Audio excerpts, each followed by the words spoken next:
Hello, welcome into the podcast. My name's Consummation and I'm here with my co-host Atreya. Hey. And today we're going to be talking about the Burke and Hare murders. For a little bit of context, we'll just talk about what was happening at the time. So, during this time, there was an explosion in medical knowledge and practices. The medicine was becoming what it is now, today, and there was three pioneering centres, especially with the study of anatomy, which were Edinburgh, Leiden in the Netherlands, and Padua in Italy. So in Edinburgh there was a few leading doctors, but the ones that stand out were Alexander Monro, John Goodsir and Robert Knox, and they all went on to have outstanding contributions to the medical profession. So while there was this explosion, they obviously needed cadavers to work on. But because of religious stigma, bodies weren't given over to the medical industry to be operated on or dissected on after death, because the thought was that if you weren't whole, you couldn't enter the kingdom of heaven and you'd go to hell, and it was very much stigmatized. So in 1752, to try and dissuade the act of murder, and with, I quote, some further terror and peculiar mark of infamy be added to the punishment of death, this allowed for hanged criminals to be used for dissection. So basically they were that scared of being dissected, they tried to use it to try and stop murder going on, which was on the rise. So basically what happened was this made physicians on a par with the hangman, as he was that feared. When even before the body was lowered at the hangings, there'll be medical students and medical professors all arguing and haggling over who gets the body and who gets to take it up, and cut it up. So fights and riots at public hangings were very common, because obviously the families of the hung person, the families of relatives and friends, didn't want to hand the body over to what they saw as butchers, basically. And on a lot of occasions, the crowd kind of overwhelmed the prison officers there and the police there, and they took the body by force and buried it. So it was kind of one of the reasons why they stopped public hangings, and it was moved from Tyburn, which is in London, to behind the London Newgate prison.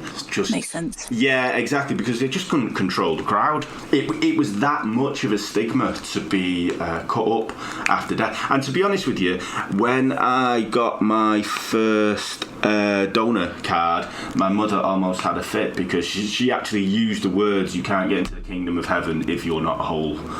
And I looked at her like she was mental. Well, she is. But yeah, it still affects people today. It is. My dad is the same as well. He refuses to be an organ donor for that same reason. It's like in his head, he can't get into heaven. And I'm just like, you're dead. Oh, you're getting cut up. You won't be there to really be bothered. Exactly. What does it matter? You might save somebody's life.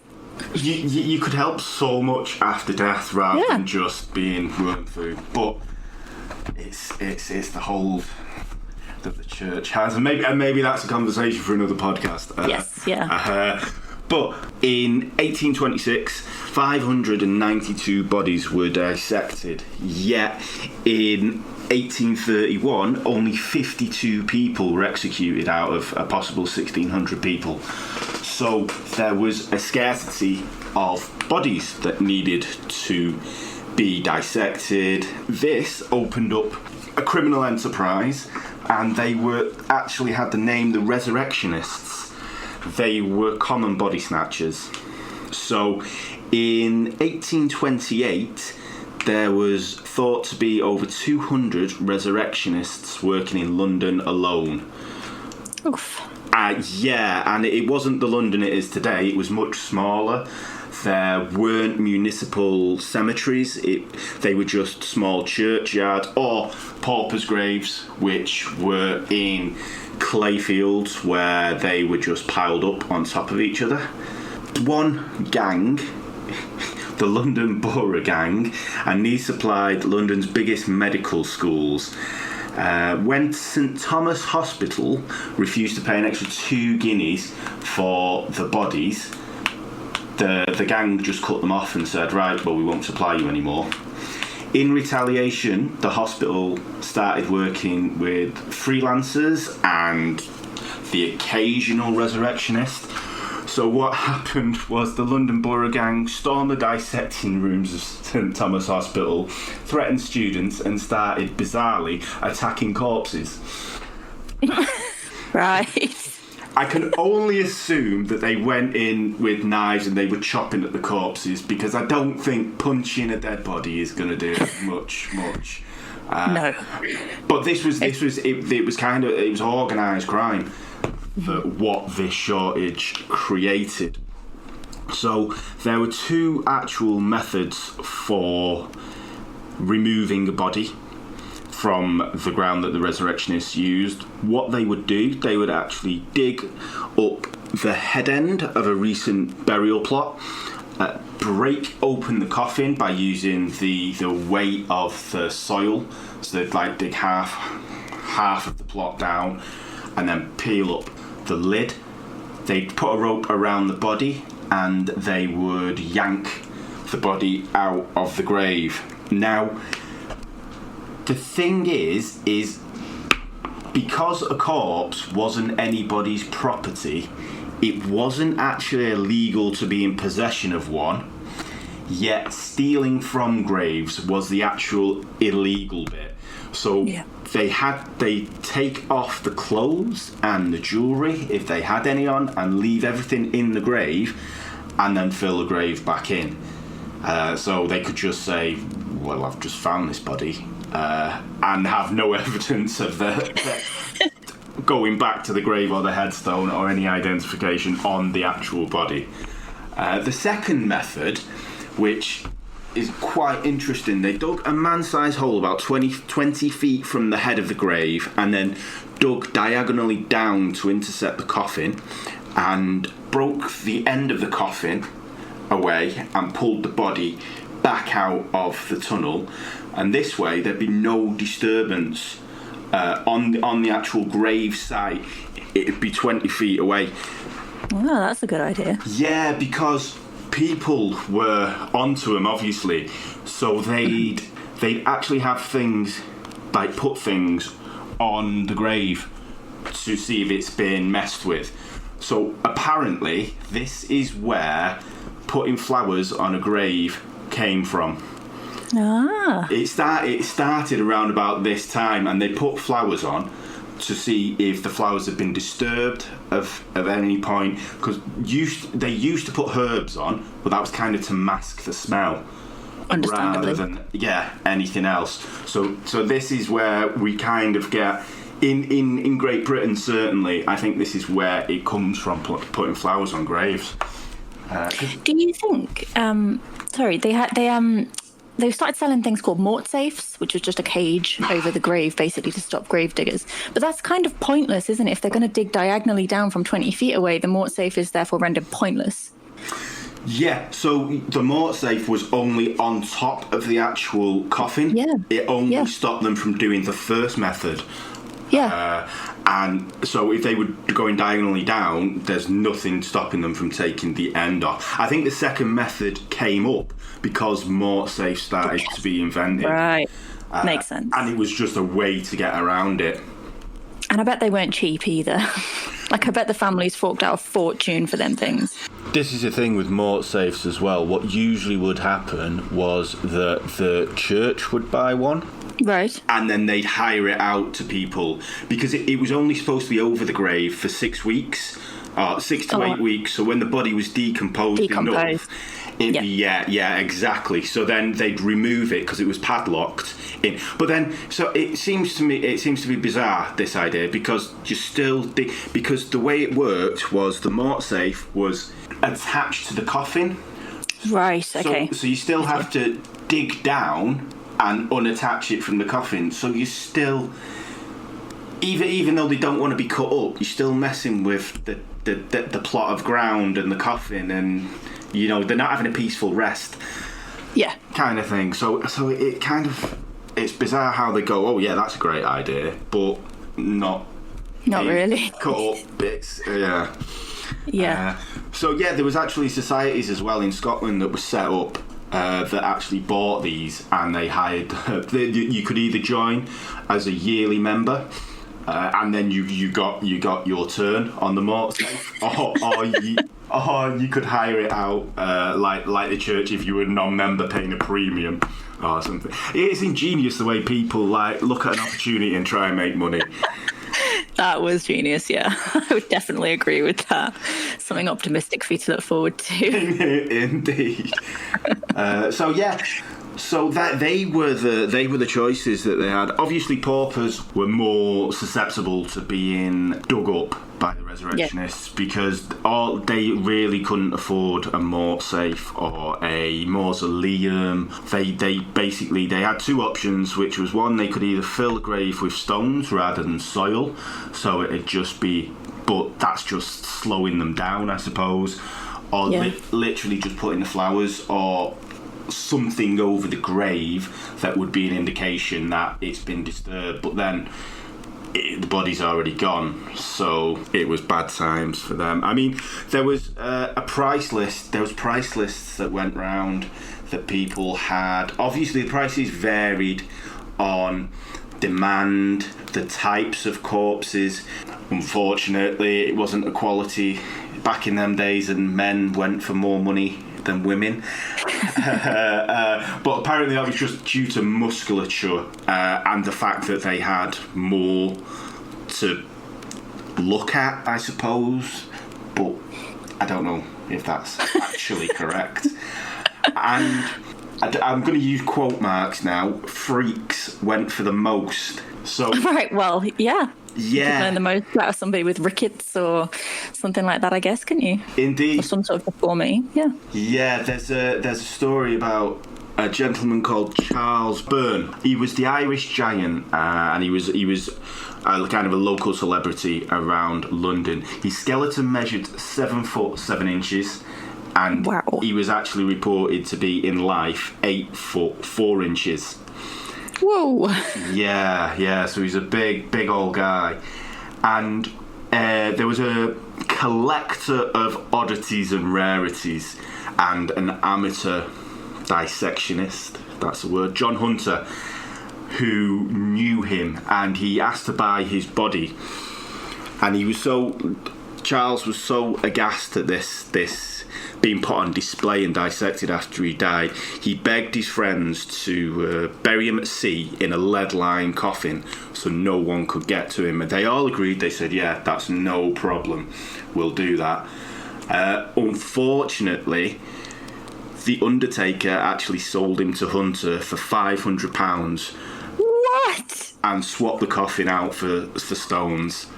Wow. Yeah, one of the worst things is he was on after a few years after all the hubbub had died down of Charles actually dying, because he was a really big celebrity. He was known everywhere. He was 7 foot, for God's sake. So he was known everywhere. So after all the hubbub had died down, he actually stripped his body, John Hunter, and put him on display in his museum.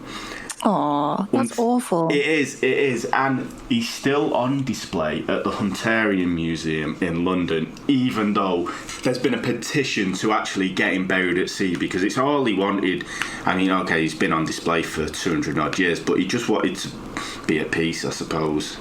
Oh, bless him, that's awful. Yeah, so there is actually a petition out there. The last article I could find was from 2018. So maybe the article's got, maybe they've managed to get him buried at sea, but I hope so. Yeah, that's really all he wanted.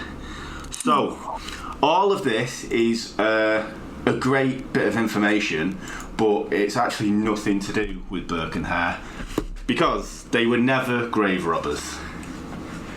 And This is true. yeah, there's stories about them, the ghastly stories about Burke and Hare, the grave robbers and the body snatchers, and they didn't dig graves up. Maybe they thought it was too much hard work, or what. I think that they were too lazy to be grave diggers. I think.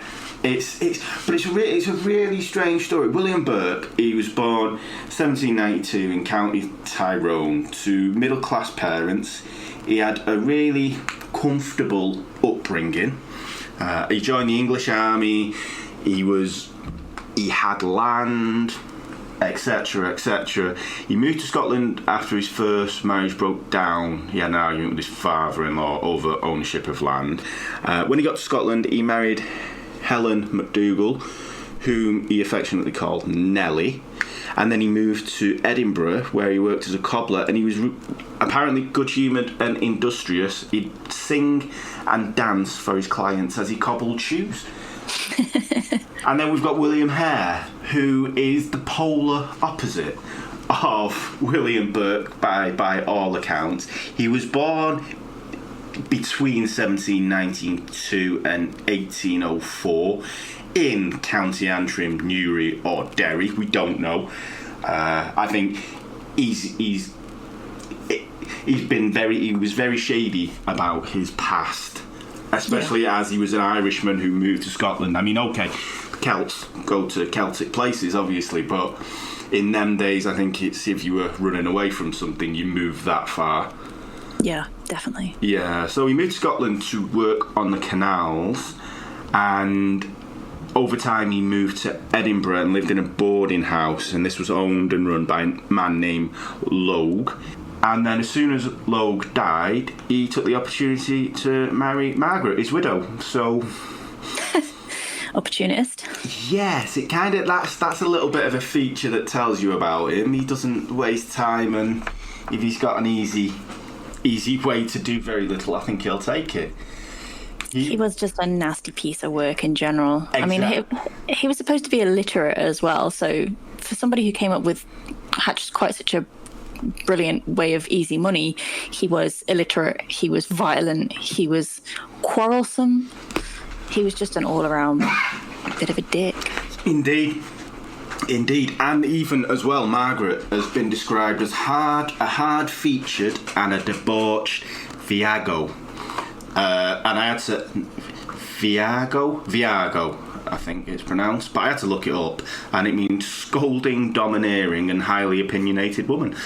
So, hard-faced cow. Yeah, basically, I think they were meant for each other, kind of thing. They're not spoiling a couple, are they? No, exactly. So, the Burke and Hare met while they were working on the harvest in Midlothian, and when they both returned to Edinburgh, Nellie and Burke moved into Hare's boarding house, where this is where Burke starts to change, starts drinking, partying, getting involved in debauchery and stuff, and he was doing so well up until then. Guess Hare's a bad influence. Exactly, he's a wrong-un. Mm-hmm. So they murdered 16 people, which is immense. They did it. I think there was a year from when they started to when they were actually caught. Yeah. That they went through 16. One a month. It's not bad. The first body was a tenant named Donald who had died owing rent, £4 in rent. He was... Hare was livid. I'm not surprised. Yeah, 4 whole pounds. Exactly. Fuming. So he started to think about ways how he could make money from this dead body that he's got in front of him. So what he did on the day of the funeral, they Burke and Hare swapped out the body of the coffin and replaced it with a sack of bark. Don't know how bark is easier to get hold of than rocks, but it worked for them.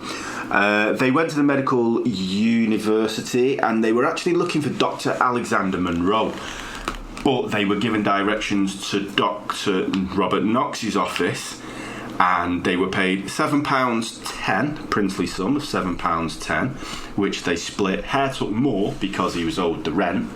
And while they were on the way out, a medical assistant of Knox's said they would be glad to see thou when they had another to dispose of, which immediately got Hare thinking about this could be a nice little earner for them. They actually got ripped off a little bit though, £7 10 shillings, because cadavers are actually worth between £8 and £10. And this one was relatively fresh. You know, he just dropped down dead, and Hare was like, "Well, let's just sell him," in like the space of a day. So this is a relatively fresh cadaver, and I think they ripped themselves off a little bit. Indeed, I think. A bargain for hire. To be honest with you, as they sold more bodies, the prices started to go up. I mean, they sold a couple of bodies for at least £10 to them. Oh, really? So maybe it was Knox's kind of, you're a first timer here, I'll rip you off a little bit, because he was a little bit of a conniving young, middle-aged man. Yeah. So, yeah, 16 people they went on to kill and sell. They basically, what they did was they'd get the victim drunk, so they passed out, and then they suffocate them. Hare would put his hands out or over the victim's nose and mouth, and Burke would lay across the upper torso, so even if Hare's hands weren't properly covering the mouth, the chest couldn't contract and get a breath anyway, so they were basically squeezed to death if they weren't suffocated. Without leaving a mark as well, quite clever. Exactly. So there was no signs of a struggle on any of the bodies. I think that's why they got paid the bodies went up in price. Yeah. So 2 of the actual cadavers were recognised by Hare's assistants. Mary Patterson, who was a local prostitute. So easy pickings. Yeah, exactly. She was one of the medical students asked Burke and Hare where they found her, because he seemed to recognise her. I bet he did, dirty boy. And they said that she had died through over drinking. And the second body that was recognised was James Wilson, who was nicknamed him Daft Jamie, but he was known all around the streets of Edinburgh. He had mental health issues, but he was very likeable, he was very inoffensive, and he was taken advantage of, obviously, by these two. But a lot of the students and associates of Knox knew who this person was, and his body was actually dissected without its head. So because they were doing public dissections and they had a lot of people there, it was just to kind of like keep it incognito. Yeah. It was a bit silly choosing him to kill, though, really, being as he was a little bit of a local celebrity. It was a bit of a stupid idea. Exactly. I don't know. He was apparently chronologically he was the 15th. So they're likely getting cocky by this point. Exactly. They probably think they're untouchable. They've done 15 already. Yeah. And one was Elizabeth Haldane, who was down on her luck. She has to sleep in the cellar, and they murdered her in her sleep. And then a couple of months later, they actually killed her daughter, Peggy. Yeah. With the same kind of thing. So they were, I think by this time, they were like, didn't care. Yeah. They got away with it so much, they were kind of untouchable. But unfortunately, Margaret Doherty is where they fell down. So basically, there was another 2 lodgers in the house at this point, and they were, in Hare's words, I think, they were becoming a nuisance because they were snooping. So they paid them to go out the evening that they killed Mary Doherty. But then they hid her under the bed that the Greys, who were these 2 lodgers, had used. And when they came back to retrieve a stocking from the bed, Burke was very, very standoffish. He said, no, you can't go in there. They kind of locked the door. So when they went out, they managed to get into the room and found Margaret's body under the bed. They went to tell the police, but Burke and Hare tried to bribe them by offering £10 a week to keep quiet. That's a lot of money. It is a lot of money, which is, they're getting paid £10 for a body. Now, I don't think they're getting many lodgers that are keeping... in other words, I don't know where they're going to get this £10 a week from. So I think what they might have been planning was, if they were quiet enough, they'd be the next two on the list. I would say so, yeah.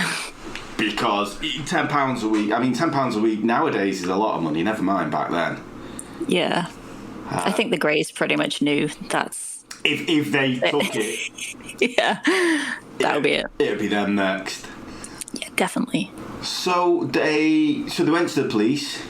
The police, by the time the police turned up, they'd moved the body and sold it on to Knox, but then they got an anonymous tip-off that the body was actually in Knox's storage. They turned up and found it, and then they were arrested. Yeah. And when they were questioned, their stories were so different. They couldn't agree on anything that the police were sufficiently suspicious. They dragged them in, and a warrant was issued for their detention on November 3rd. Now, they called a police surgeon in to try and determine the cause of death on the body of Margaret Dougherty. He said it was likely she'd been suffocated, but there wasn't enough medical evidence to prove that's actually what happened. Okay. However, on the basis of the assumption that she was suffocated, they actually all four were charged with murder.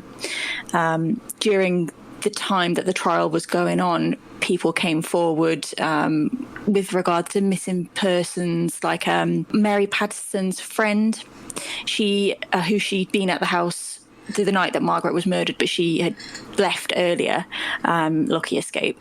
And she came forward and she said that, they were the last people to be seen with Mary. That increased the suspicion. Apparently, Burke's brother, Constantine, he was seen wearing the trousers of daft Jamie Wilson. Oh, really?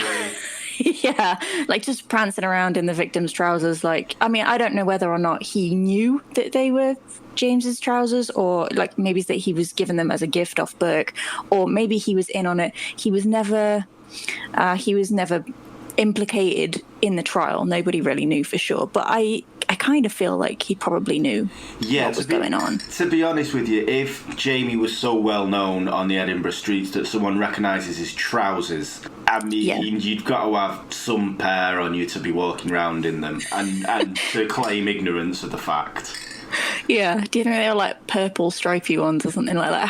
How were they so individual that they were recognised as his trousers? Unless like it had, I don't know, maybe it had Daft Jamie down the side or something. Yeah. Like in big letters. Embroidered into it. Yeah. His name in the back of them. Yeah, and it's in his name tag, yeah. But I think Constantine definitely knew what was going on, definitely.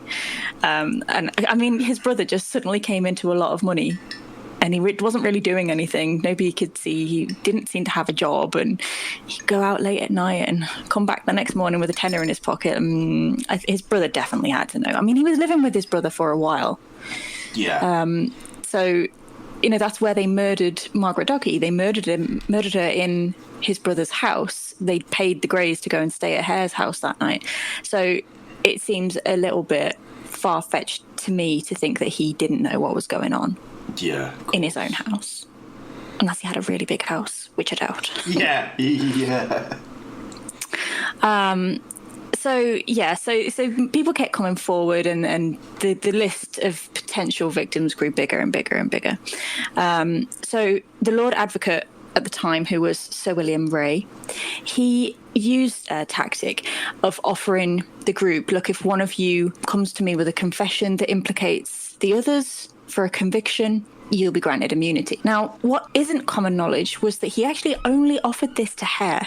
He didn't actually come to the group and say, which one of you wants to not be hanged, and say that the other three did it, like, because everybody would put their hand up, like, maybe me. Of course. So he actually only offered it to Hare, which is surprising. Yeah, I mean, this is one of the things that has always confused me, that Hare turned State Queen's evidence and managed to get away, especially if it was because of the choice factor, because I think with Burke, with his upbringing and Hare being a wrong-un, I think Burke would have taken it, and I never knew that. I was always confused about the fact how Hare, who was the scheming little, he managed to kind of get away with it.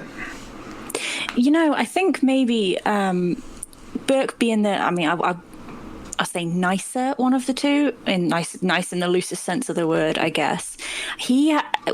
It kind of started getting to him, the murders, and I think it was eating at his conscience, actually. And he actually said towards the end that he couldn't sleep without a bottle of whiskey every night by his bed, and he was just in a perpetual state of inebriation just to try and cope with the awfulness of what they were doing. So I have to wonder if maybe Hare manipulated Burke into saying, yes, I did it. Yeah, because he's got a better character. Yes, and he's kind of easily, that is actually a really good shout there, because you could kind of imagine that he's a little manipulating, uncouth little thing. Whereas Burke's a stand-up kind of, okay, it was me, I did it, I can't live with myself, whereas Hare just kind of pass it off and goes making money. Definitely. I always kind of, when I picture Hare in my head, I always picture him as, the candy canes and lollipops guy from Chitty Chitty Bang Bang. I just think he was just that creepy, horrible guy. And I think Burke had a bit more about his character, that he knew that what they were doing was wrong. But by then he was too far into it to go back. So I think he actually went to his death feeling like he deserved to die. Yeah, it was the right thing to do, to be hung, kind of thing. Yeah. I'm just actually very surprised that Helen McDougal wasn't executed as well, because she was clearly implicated in it. You can see why Hare's wife got away with it, because he wasn't legally allowed to testify against her. So there was no way, unless he was convicted, there was no way she was going down. But Helen McDougal kind of got off really lightly. I don't know whether it's maybe Burke actually just said, she plied them with drink, but I did the killing. Yeah. At one point, Margaret actually suggested killing Nellie because she was Scottish and she was untrustable. Yes. But Burke did not. He shied away from that. But if Margaret would have had a way, oof. Oh, she was a nasty piece of work. Hard-faced cow. Indeed. I don't like her. But yeah, Helen did help a lot, because she got them absolutely mad drunk. And actually, Margaret Dougherty did try to leave the house twice that night, and Helen dragged about like, no, come on, we've got more drink. We haven't even started. The party's not even started yet. Come back. So Margaret Dougherty probably would have got away had Helen not kept bringing her back to the house. So I guess in a roundabout way, Helen was just as much to blame as Burke, even if she didn't do the killing. Yeah, but I still think she got away lightly. Yeah, she knew what was going to happen. Yeah. So on Christmas Eve, the jury found Burke guilty, and he was sentenced to death by hanging, and he was told, your body should be publicly dissected and anatomized, and I trust that if it is ever customary to preserve skeletons, yours will be preserved in order that posterity may keep in remembrance your atrocious crimes. And his skeleton actually is on display now. You can see it. You can also see, which is, I don't know who thought of this, it's a bit macabre, there's like a calling card book made out of his skin. I don't know why they... Yeah, apparently, and it was written in his blood. Yes. The first pages or something. It was Dr. Who thought that up? Why? Apparently it was Alexander Monroe who dissected him and then made this book. But why? I have no idea what the outcome of it was and what the thought process was to it, but it is very, very weird. Maybe he needed a new address book and he just thought it'd be a talking point. He kept whipping this. Can I take your name and phone number? Oh, that's a really interesting address book. Like, yes, it's made out of Burke. Burke. Yeah. The Burke. It's made out of his skin and written in his blood. Wow. I guess at the time people would have been impressed, but nowadays people would be just taking several steps back. Yeah, it's like, yeah. And running for their car. Of course. And you say Burke was the strange one. I'll see you later. Yeah. Definitely. It's a bit weird. I don't think it was completely necessary. Something good did come out of this, though, because the murders actually raised public awareness for the need for medical cadavers. I mean, Edinburgh was really making some up-and-coming changes in the study of the body and medical science. And it really, really made an impact to have these extra cadavers.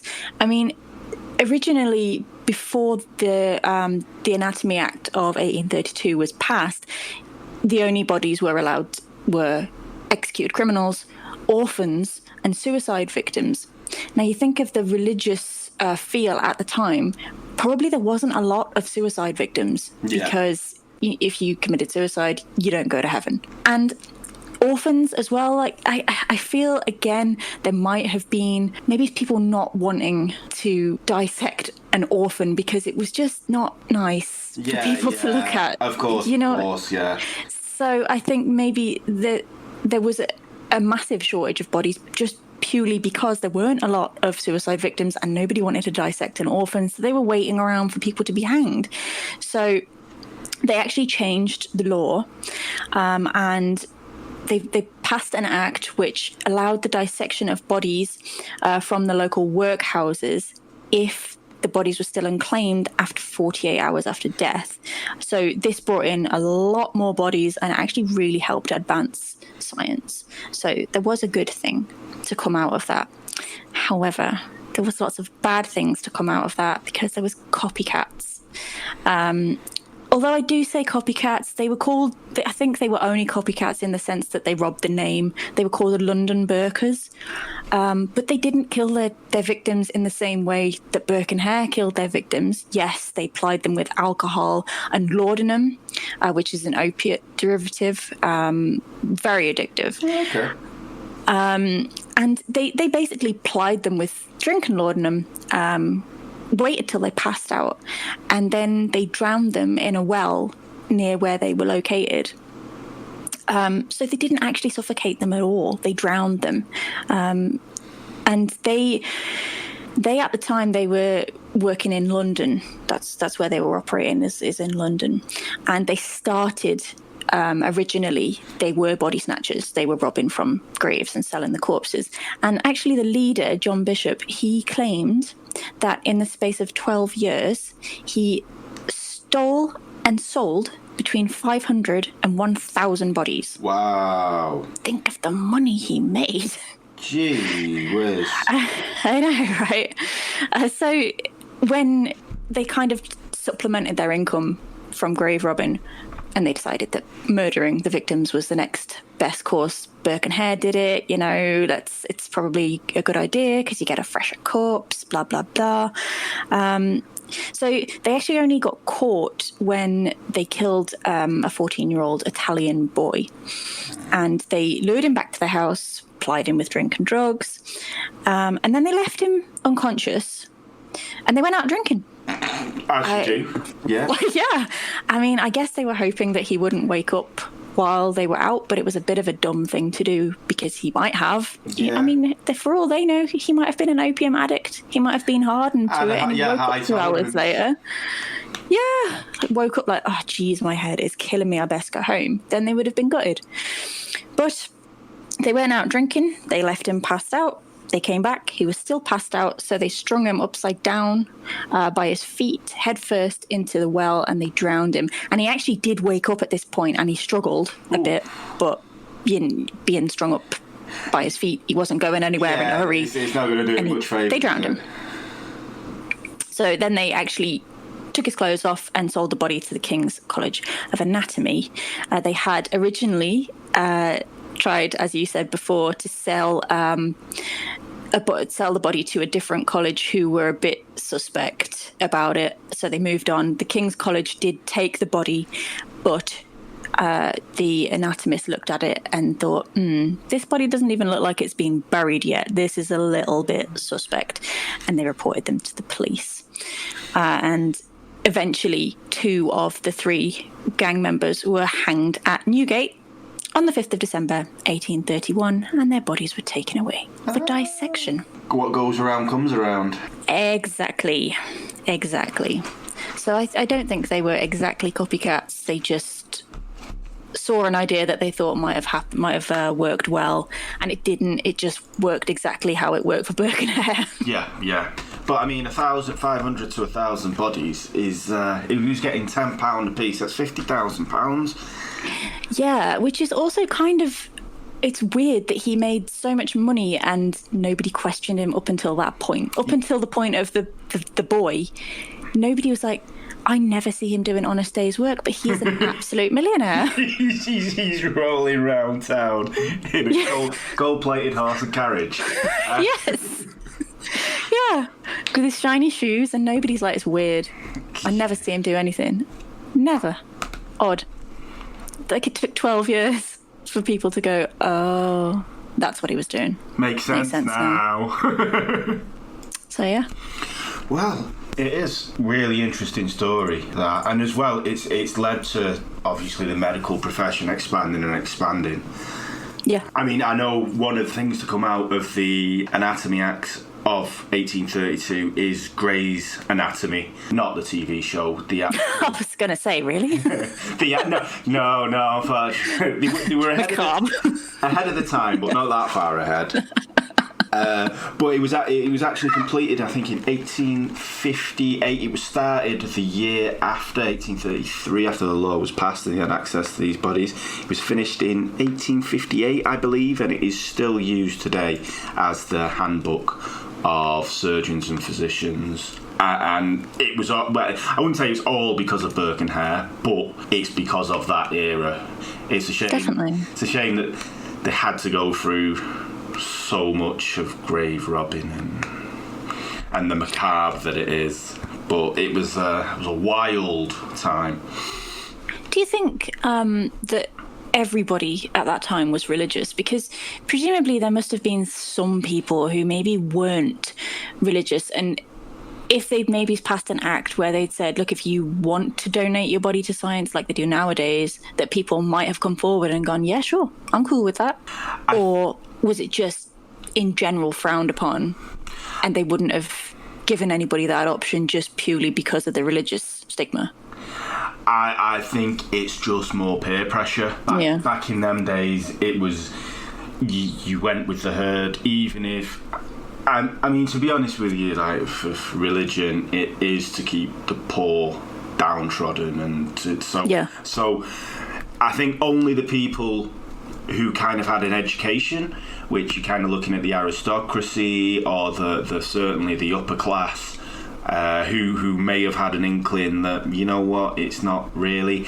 But again, I don't think they would have put themselves forward just because it goes against their upper class values of having your body cut open. And I guess, yeah, it might put shame on your family of something if you're strapped out naked on a gurney being dissected in front of 50 people.